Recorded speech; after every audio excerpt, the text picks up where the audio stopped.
귀한 찬양 너무 귀합니다. 저는 찬양대를 너무 좋아합니다. 어떻게 다른 목소리를 가진 분들이 남자 목소리, 여자 목소리가 있는데 함께 어울려져 가지고 그 찬양이 우리에게 평안을 주지 않습니까? 이건 하나님이 하시는 일 아니겠습니까? 우리 교회가 바로 그런 거예요. 서로 다른 사람들이 다른 목소리를 가지고 다른 성격 가졌지만 함께 모여서 서로 비난하지 않고 어울렸을 때 그때 평안이 우리에게 임하는 거죠. 할렐루야. 오늘 귀한 찬양 감사하고 예배 가운데 우리에게 진정한 평안이 임하기를 소망합니다. 오늘 우리에게 주신 하나님의 말씀 보겠습니다. 마태복음 6장입니다. 마태복음 6장 우리 9절에서 13절까지 말씀. 몇 주째 같은 본문으로 하고 있기 때문에 우리 토렌 선한 목자교회 성도님들은 외우시지 않으셨을까? 잠시 기대는 해보지만 앞에 보면서 함께 한 목소리로 9절에서 13절 같이 한번 읽어보도록 하겠습니다. 함께 읽겠습니다. 시작. 그러므로 너희는 이렇게 기도하라. 하늘에 계신 우리 아버지여, 이름이 거룩히 여김을 받으시오며 나라가 임하시오며 뜻이 하늘에서 이루어진 것 같이 땅에서도 이루어지이다. 오늘 우리에게 일용할 양식을 주옵시고 우리가 우리에게 죄 지은 자를 사하여 준 것 같이 우리 죄를 사하여 주시옵고 우리를 시험에 들게 하지 마시옵고 다만 악에서 구하시옵소서. 나라와 권세와 영광이 아버지께 영원히 있사옵나이다. 아멘. 네, 오늘은 저희 교회 창립 23주년 기념주일입니다. 그동안 몇 주 동안 제가 주기도문 강해로서 해왔었는데 창립 기념주일인데 좀 다른 본문으로 다른 주제로 좀 말씀을 나눠야 될까 이런 생각을 했지만 하나님께서 이 주기도문 준비하는 과정 가운데 오늘 특별히 주기도문 안에 5번째 강구 우리의 죄를 사하여 주옵소서 이 강구를 통해서 창립 23주년을 맞이하고 또 다른 새해를 맞이하는 우리 교회 공동체에게 용서의 의미를 다시 한번 일깨워주는 그런 기회가 된다라는 그 마음을 주셔서 오늘 계속해서 이 주기도문의 5번째 용서에 대해서 한번 살펴보려고 합니다. 오늘은 시간이 짧아요. 제가 오늘 좀 짧게 설교할 거기 때문에 그래서 오늘은 맛보기로 좀 하고 다음 주에 제가 좀 더 깊은 의미로서 용서에 대해서 한번 생각해 보도록 하겠습니다. 먼저 오늘 강구를 보면요. 주기도문의 5번째 강구인데 12절입니다. 12절 다시 보면 우리가 우리에게 죄 지은 자를 사하여 준 것 같이 우리 죄를 사하여 주시옵고 라고 기도하게 되어 있습니다. 여러분들 이 말이 어떻게 이해가 되세요? 우리가 우리에게 죄 지은 자를 사하여 주면 하나님이 우리 죄를 사하여 준다. 그렇게 들리죠? 우리가 읽지 않았지만 13절 바로 주기도문 끝나고 바로 다음에 예수님이 하신 말씀이 사실 그 내용을 다시 한번 강조하는 것 같아요. 14절 15절은 이렇게 되어 있습니다. 너희가 사람의 잘못을 용서하면 너희 하늘 아버지께서도 너희 잘못을 용서하시려니와 너희가 사람의 잘못을 용서하지 아니하면 너희 아버지께서도 너희 잘못을 용서하지 아니하시리라 라고 되어 있습니다. 그래서 느낌이 우리가 다른 사람을 용서하지 않으면 우리 죄도 용서받지 못하는 듯한 느낌. 우리가 다른 사람을 용서해야지만 하나님이 우리를 용서해 주신다라는 그런 느낌을 갖습니다. 자, 이렇게 말했을 때 이게 여러분들께는 복음이래요? 아니면 저주처럼 들리세요? 다른 사람 나는 용서 잘합니다 하는 분. 나는 모든 걸 다 용서합니다. 그런 분은 아마 없을 거다 생각이 듭니다. 우리는 참 용서하기 힘든 사람들이기 때문에. 그래서 이 말을 그렇게 이해한다면요. 이건 저주예요. 우리로 하여금 하나님, 우리를 용서하지 마십시오. 칼빈이 이렇게 해석했어요. 우리가 다른 사람을 용서하지 않는 것처럼 하나님 우리를 용서하지 마십시오. 그렇게 해석이 된다라는 거예요. 그러므로 이거를 우리가 용서하기 때문에 용서하였다라고 생각하면 안 된다라는 겁니다. 사실 이 기도문의 핵심은 뭐겠어요? 우리 죄를 용서해 달라는 겁니다. 그래서 이걸 어떻게 이해하냐면 우리 죄를 용서한 것 같이 이거를 조건으로 보는 것이 아니라 비유로 보는 겁니다. 마치 하나님의 사랑을 우리가 느꼈을 때 어떻게 하나님의 사랑을 느끼는가, 어떻게 이해할까 했을 때 우리 어머니가 나를 사랑하듯이 우리 아버지가 나를 사랑하듯이 하나님이 나를 사랑한다 이렇게 말했을 때는 어머니가 나를 사랑하는 것이 하나님이 나를 사랑하는 조건이라고 할 수는 없고 비유잖아요. 그것을 통해서 하나님의 사랑을 좀 더 이해할 수 있는 것과 같이 우리가 사람들끼리 서로 용서하는 것을 하나님이 아시잖아요. 때때로 우리는 잘 용서 못하지만 어떤 때에는 좀 용서하지 않습니까?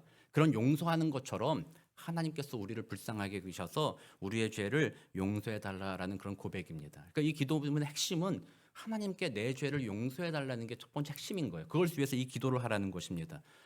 그래서 우리는 이 기도를 드리며 그 다음 14, 15절에 나온 이야기를 다시 돌아보면 예수님께서 그렇게 말씀하시면서 그 뒤에 덧붙인 이유는 사실은 용서하는 것과 용서받는 것은 분리되지 않는다라는 말씀을 하시고자 하는 거예요. 그러니까 여러분들이 참으로 하나님 앞에 용서받았다라는 것을 깨달았다면 그 은혜를 받은 사람이라면 어떻게 해야 되겠어요? 그 은혜를 다른 사람에게 베푸는 자가 되어야 되는 거예요. 우리는 항상 자기중심적입니다. 신앙생활할 때도 자기중심적이에요. 나는 용서받기를 바랍니다. 하나님을 바라보면서 하나님 내 죄 용서해 주십시오. 막 이렇게 하다가 눈만 돌리면 어떻게 됩니까? 하나님을 바라볼 때는 막 불쌍한 표정 하나님 용서해 주세요. 이랬다가 눈만 돌리면 눈이 도끼 눈으로 도끼 눈으로 바뀌어가지고 다른 사람 볼 때 그 눈에서 살기 어린 다른 사람을 경멸하는 눈으로 너 같은 인간이라는 눈으로 다른 사람을 보기 시작하는 그런 모습으로 그리스도인이 살아간다라는 거예요. 그 말은 뭐예요? 용서 받았음에도 불구하고 그 용서가 내 삶에 적용되지 못하고 용서하는 삶을 살지 못하는 우리들의 모습이라는 거죠. 그래서 예수님께서 14, 15절에서 덧붙이신 것은 용서받았다. 그 용서의 은혜를 안다면 일관성 있게 그 삶에 용서하는 사람으로 살아가라라고 말씀해 주시는 거예요. 그래서 어떻게 보면 우리들이 용서를 잘 못하는 이유는 뭐겠어요? 하나님으로부터 우리가 용서받았다라는 것을 자꾸 잊어버리기 때문입니다. 하나님이 나를 용서해 주신 그 크신 은혜를 자꾸 망각해 버리는 거죠. 또 때로는 그것을 외면하는 것입니다. 그러므로 용서받은 적이 없으므로 용서의 은혜를 누려본 적이 없기 때문에 다른 사람을 용서할 수 있는 그 마음이 생겨나지가 않는 것입니다. 그래서 오늘 예수님께서 이 주기도문을 통해 가지고 이 주기도문 한 번만 하라고 하신 것 같으세요? 어쩌다 한 번씩 해라 이게 아니잖아요. 이거는 기도할 때마다 하루에 어떻게 보면 하루에 3번 일주일에 한 번 예배 드릴 때마다 그때마다 이 기도를 하라고 말씀하시면서 하나님께서는 이 기도를 통해서 하나님 앞에 내 죄를 용서해 주십시오. 하나님의 그 풍성하신 은혜를 내가 깨닫게 하여 주옵소서. 그걸 반복적으로 하라는 것입니다. 그래서 사실 그렇게 기도함으로써 우리가 다른 사람을 용서하는 것은 나중 문제가 됩니다. 내가 오늘 하나님 앞에 얼마나 용서받았는가, 또 내가 하나님 앞에 그 용서의 은혜를 얼마나 누렸는가, 그것을 우리 마음에 새기고 그것을 고백하게 된다면 자연스럽게 그 은혜 때문에 다른 사람을 용서하는 사람이 되어가는 것입니다. 그러니까 우리가 이 구절을 내가 용서 잘 했으니까 하나님이 날 용서해 주십시오라는 자기를 자랑하는 내용으로 해석하는 것이 아니라 하나님의 용서가 내 안에 역사함으로 그 용서의 은혜에 감격하여서 그 은혜 때문에 용서하는 삶을 살게 하옵소서라는 기도 제목이라는 거예요. 그래서 우리의 힘으로는 용서할 수 없다라는 것입니다. 그래서 우리는 이 기도를 통해서 또다시 고백합니다. 하나님, 이 기도를 반복하는 이유는 이겁니다. 내가 다른 사람을 용서하지 못하는 나의 죄를 오늘도 하나님 용서하옵소서. 그리고 그 하나님의 용서하신 은혜를 내가 깨달아서 오늘은 그 사람을 용서하는 사람으로 살게 하옵소서. 이 은혜를 구하며 이 기도를 올려드리는 것입니다. 그래서 여러분들이 예배 드릴 때마다 기도할 때마다 그 하나님의 죄 쓰심의 용서를 다시 마음에 새기는 것입니다. 그 은혜가 얼마나 큰지, 나 같은 죄인을 용서하여 주신 하나님의 사랑이 얼마나 큰지 반복적으로 생각해보고 반복적으로 구하는 것입니다. 하나님 앞에 우리가 그 은혜가 사라져 있다면요, 주님 앞에 기도해야 됩니다. 하나님 도와주십시오. 그 은혜가 새롭게 하여 주옵소서. 생각나게 하여 주옵소서. 그래서 우리들은 너무나도 쉽게 잊어버리는 존재들입니다. 지난주에 저의 설교도 기억 못하는데 하나님의 은혜는 너무나도 당연하기 때문에 항상 잊어버리고 지나가는 것이 우리들입니다. 그래서 망각하는 것이 바로 우리들은 사실 고백하고 예배 자리를 나올 때마다 주님 앞에 그 은혜를 구하는 것입니다. 그래서 우리가 하나님의 은혜를 누리는 것만큼 용서하는 자가 됩니다. 만약에 여러분들의 삶에서 다른 사람을 용서하고자 하는 마음, 용납하고자 하는 마음이 사라져 있다면 그것은 여러분들의 믿음의 척도를 보여주는 것입니다. 여러분들이 하나님 앞에 그 용서의 은혜를 깨닫고 감사하고 있는 삶이 아니라 그 영혼이 메말라 있어서 하나님의 은혜를 잃어버리고 마치 내 힘으로 사는 것과 같이 자기의 능력으로 사는 것 같은 그런 신앙으로 살고 있으므로 다른 사람을 용서하지 못하고 있는 것이다. 만약 그렇다면 여러분들은 기도해야 됩니다. 하나님, 주님이 날 용서하신 은혜가 내 마음에 오늘도 새롭게 하여 주옵소서. 그럼으로써 은혜가 충만해지면 우리는 용서하게 됩니다. 여러분들도 다 경험해 보셨잖아요. 마치 아닌 것처럼 여러분들이 경험을 안 해보셨다면 기도해야 됩니다. 도와주십시오. 하나님의 그 은혜가 날 사무치게 하여 주옵소서. 저는 막 그런 은혜가 임했을 때가 몇 번 경험했는데 그러면은 사람이 미워지지가 않아요. 사람이 누구나 다 사랑스러워지기 시작합니다. 어떻게 내가 저 사람을 미워했을까? 나 자신이 정말로 나 어떻게 그럴 수 있었을까? 저에 대한 회개가 나오고 다른 사람을 사랑하는 마음이 풍성해지는 것을 경험해 봅니다. 그러면 우리들이 새로운 사람 되는 것은 하나님의 은혜가 우리 안에 새로워지는 것입니다. 그래서 이번 창립 23주년을 맞이하면서 여러분들 마음에도 그 은혜가 새로워지기 원합니다. 나 같은 죄인 살려주신 원수 같은 나 같은 자를 값없이 십자가의 보혈로 용서하여 주시고 용납하여 주신 하나님의 그 크신 은혜 내가 회복하게 하옵소서. 기도하시고 그 마음 품게 되시기를 주의 이름으로 축원합니다. 그 은혜 가운데 제가 오늘 23주년인데 그럼 우리 교회에 대해서 무슨 은혜를 주려고 이 말씀하셨나 그 얘기를 좀 생각해 보려고 합니다. 조금 따끔할 말씀이기도 합니다. 벌써 저희가 창립 23주년이잖아요. 제가 이 교회에 온 지 몇 년 됐어요? 2년이 됐습니다. 벌써 시간이 참 빠르잖아요. 2년이 벌써 됐습니다. 2년 동안 참 너무나도 감사하고 기쁘게 사역을 했습니다. 여러분들이 저에게는 저를 너무 사랑해 주셔가지고 저에게는 싫은 소리나 나쁜 이야기는 저에게는 절대 안 하시더라고요. 다들 좋은 얘기만 하세요. 목사님 말씀 좋아요. 목사님 잘생겼어요는 없었지만 목사님 참 좋아요. 뭐 이렇게 하면서 참 좋은 얘기들을 많이 해주셔서 우리 교회가 참 건강하게 성장하고 있다 이런 생각도 같지만 그러나 또 한편으로 들려오는 이야기는 그렇지 않은 경우들이 참 있다는 것입니다. 서로에 대해서 갈등하는 부분들이 있고 미워하는 부분들이 여전히 우리 안에 있다는 것입니다. 교회 안에 그 미워하는 부분들이 있는 이유는 뭐겠어요? 제가 아까 설명한 대로 왜 그렇겠어요? 하나님의 은혜가 우리 안에 없기 때문에 그렇게 되는 거예요. 그래서 오늘 살펴보면 제가 2년 전에 왔을 때 처음으로 설교하면서 시리즈를 한번 설교했어요. 그때는 복음에 대해서 한번 설교했고 교회에 대해서 설교했습니다. 교회란 이런 곳이다. 한 4주 동안 설교를 했습니다. 2년 전이에요. 기억이 안 나실 것입니다. 그래서 우리 교회가 뭐냐 했을 때 흔히들 이제 교회 하면 교회당이 아니다 이렇게 얘기하는데요. 그렇게 엄격하게 이야기할 필요는 없다라고는 생각을 해요. 교회 하면 성도들과 함께 이 교회 건물도 교회다. 그래서 이 교회 우리의 여러 가지 의자라든지 기물들을 좀 귀하게 여기는 것은 나쁘지 않다라는 거죠. 그러나 여기를 성전이라고 생각하며 여기만 하나님의 인재가 생각하는 그런 오해를 주의할 필요는 있지만 교회는 건물과 이 모든 것을 포함하고 있다라고 이해하는 것도 중요하지만 그러나 훨씬 더 중요한 핵심은 뭐예요? 교회는 예수 그리스도를 구주로 고백하는 성도들의 모임이 교회라는 거죠.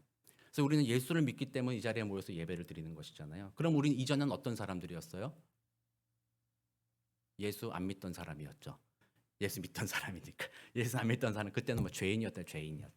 죄인이었는데 예수 그리스도로 말미암아 죄 용서를 받음을 감격하여서 함께 모인 곳이 교회라는 거잖아요. 그래서 우리들은 그런 거예요. 용서받은 죄인이라는 거예요. 여기 계신 분들은 그리스도로 말미암아 죄 용서 그 크신 은혜를 받은 그런 죄인들이다라는 사실들을 우리는 잊어버리면 안 됩니다.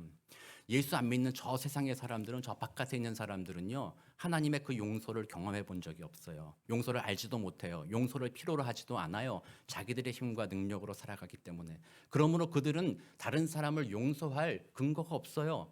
다만 어떤 사람들 중에서는 자신의 유익을 위해서 용서하는 경우는 있어요. 여러분 많이 들어보셨죠? 나를 위해 용서한다. 저 사람 용서 안 하면 내가 스트레스 받으니까 내가 힘드니까 내가 용서해야 하는 것이 나에게 유익이다. 그래서 자기의 유익을 위해서 용서하는 그런 사람들은 세상에 있어요. 또 어떤 경우는 우리는 인류 아니냐. 인류가 함께 공동체로 살아가기 위해서는 용서해야지만 공동체가 걸어갈 수 있다. 그래서 인류애적 사랑으로서 그냥 그 용서를 이야기하는 사람들도 있어요. 그러나 그런 사람들도 한계는 있습니다.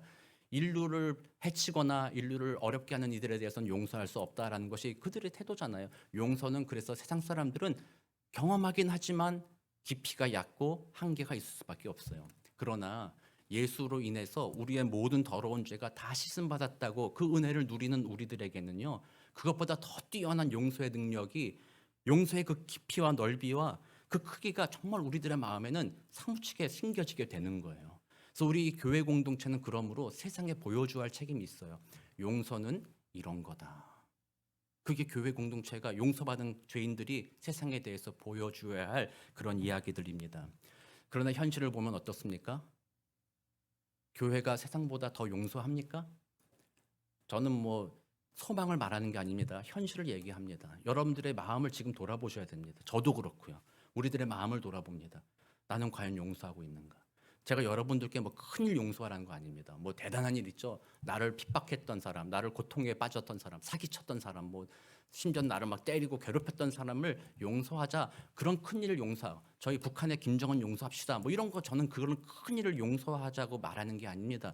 사실은 우리는 그런 부분들은요 쉽게 용서할 수도 있을지 몰라요. 그렇지만 거기까지 안 가더라도 우리는 매일의 삶 속에서 작은 것에서 우리는 용서해야 되는 것이죠. 여러분들은 옆에 있는 지체들을 바라보면서 저 사람 지난주에 내 마음을 좀 긁었어. 용서 못 하잖아요. 저 사람 말을 나한테 함부로 해. 저 사람 내 자존심을 긁었어. 저 사람은 저랬어. 저 사람은 내 기준에 맞지 않아. 저 사람은 내가 생각하는 것과는 너무나도 벗어난 사람이야. 저런 사람이 어떻게 나와 같은 공간에 있겠어. 이런 마음으로 여러분들 마음에는 용서하고자 하는 마음보다는 구분하고 분열하고 미워하고 다투고자 하는 그런 마음들이 더 많이 있지 않느냐는 것입니다. 만약에 여러분들 마음에 그것이 조금이라도 있잖아요. 그러면 저는 그렇게 말하고 싶어요. 저도 포함해서 마찬가지입니다. 이 세상에 나쁜 놈 중에 가장 나쁜 놈. 바울이 자기에 대해서 그렇게 말하는 거죠. 내가 죄인 중에 괴순이라.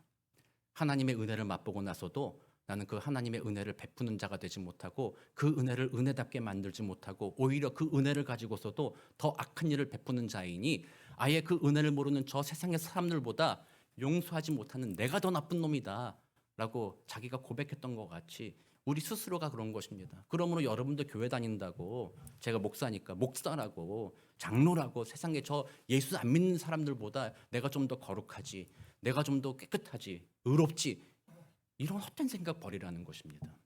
우리는 어쩌면 더 죄인일 수 있다라는 사실입니다. 그러나 하나님 앞에 기도하는 거죠. 그렇기 때문에 기도하는 겁니다. 그런 우리 죄를 좀 용서해 주십시오, 하나님. 그래서 우리가 세상 사람보다 좀 나은 이유, 그것은 하나님의 은혜를 입었는데 그 은혜는 뭐예요? 내가 그런 죄인이라는 것을 알게 하심으로 주님 앞에 회개케 하는 은혜를 입은 것이에요. 그게 하나님이 우리에게 주신 은혜라는 거예요. 그래서 우리는 오늘도 주님 앞에 고백합니다. 하나님, 내 마음이 그렇게 용서를 받기만을 바라지만 용서하는 데는 인색했던 악인이었습니다. 그러므로 이렇게 하나님 앞에서 용서하지 못하는 나의 죄를 오늘 또 용서해 주시고 내가 그 하나님의 용서를 경험해서 다른 사람을 용납하는 사람 되게 하옵소서. 이게 바로 오늘 예수님이 가르쳐 주신 용서의 기도의 내용이다라고 말할 수 있습니다. 그래서 우리 교회가 좀 그렇게 되길 원합니다. 제가 이제 23주년을 맞이하면서 여러분들께 좀 찔리는 말을 좀 했으면 좋겠다고 생각하는 것이 그런 부분들입니다. 오랫동안 지내왔을 수도 있습니다. 23년 동안 여기 지내왔을 수도 있고 또는 몇 년, 10년 되신 분들도 계실 것이고 저는 2년 됐고 지금 여기 계신 분들 중에 1년 미만 되신 분들도 있습니다. 몇 개월 되신 분들도 계시죠. 그러나 사람은 함께 머물러 있다 보면 그 마음의 죄성 때문에 용서하기가 쉽지 않습니다. 더 잘하는 건 뭐예요? 여러분들 제일 잘하는 건 뭐예요?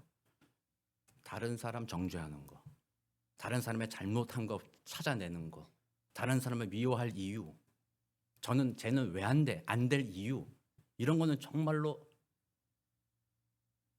이 말씀은 안 되는 것. 귀신같이 찾아낸다. 정말로 잘 찾아내잖아요.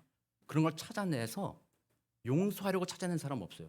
여러분들 중에 어떤 분, 난 저거 잘못 내 찾아낼 거야. 찾아내서 나는 용서하기 위해 찾아냈어. 이런 분은 하나도 없어요.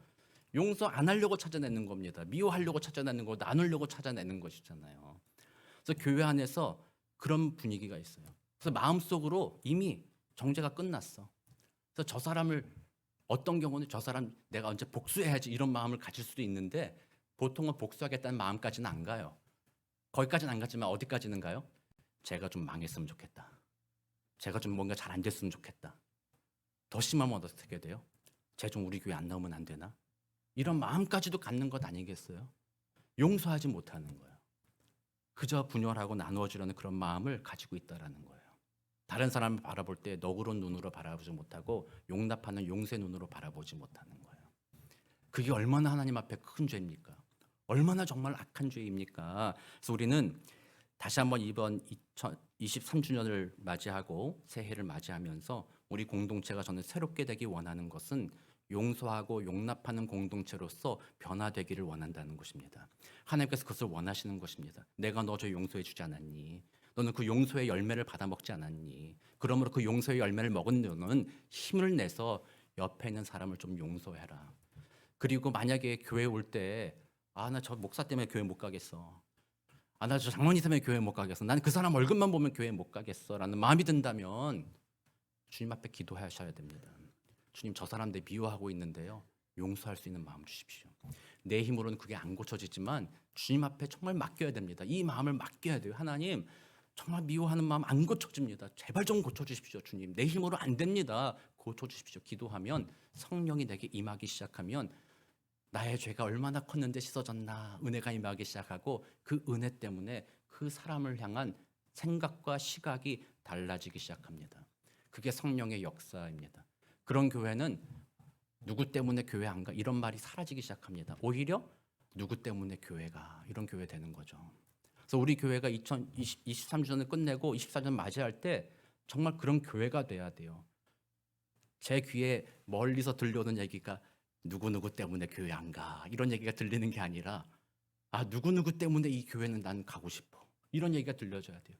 근데 그 누구누구가 누구예요? 이승영 목사예요? 그 누구누구가 누구예요? 장로님이에요? 누구가 돼야 되겠어요? 대답을 안 하시는데. 여러분 자신이 되어야 되는 겁니다. 오늘 임직 받으시는 분들도 마찬가지고요. 임직 안 받았다고 해도 예수를 구주로 영접하시는 모든 분들이 바로 그런 사람 되어야 됩니다. 주님의 은혜 안에서 죄 용서받은 은혜를 깨닫고 다른 사람을 용서하고 다른 사람의 다름과 부족함과 연약함과 내 기준에 합당하지 않은 그 모든 것들을 주님의 사랑으로서 용서하고 용납하는 공동체. 그게 진짜 교회입니다. 배척하고 미워하는 거는 교회가 아닙니다. 사입입니다. 사입이. 우리 교회 사입이 되면 안 되잖아요.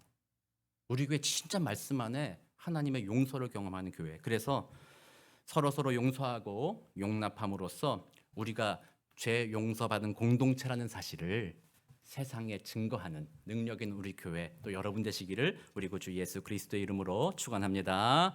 함께 기도하겠습니다. 사랑과 은혜가 많으신 아버지 하나님, 감사합니다. 그렇습니다. 우리는 하나님 앞에 원수와 같은 죄인이었습니다. 그러나 그 하나님은 끊임없이 참아주셨고 끊임없이 용서하여 주셨습니다. 다른 사람을 용서하라는 그 은혜의 말씀을 깨닫고 나서도 우리는 또다시 다른 사람을 용서하지 못하고 정죄하고 비난하는 우리들의 죄악을 보게 됩니다. 그러나 그걸 또 가지고 주님 앞에 나아갑니다. 그래도 하나님은 그 죄를 용서하시며 다시 새 힘을 주시는 놀라운 용서의 하나님이십니다. 23주년을 맞이하고 다시 새 한 해를 바라보는 우리 교회에 다시 한번 새 힘을 얻어서 하나님의 용서해 오신 은혜를 깨닫고 그 은혜 가운데 서로 용서하고 서로 용납하고 정말 서로 하나됨을 더욱 이루어갈 수 있는 복된 한 해가 될 수 있도록 주님 도와 주옵소서. 감사드리며 살아계신 우리 구주 예수 그리스도의 이름으로 기도드립니다. 아멘.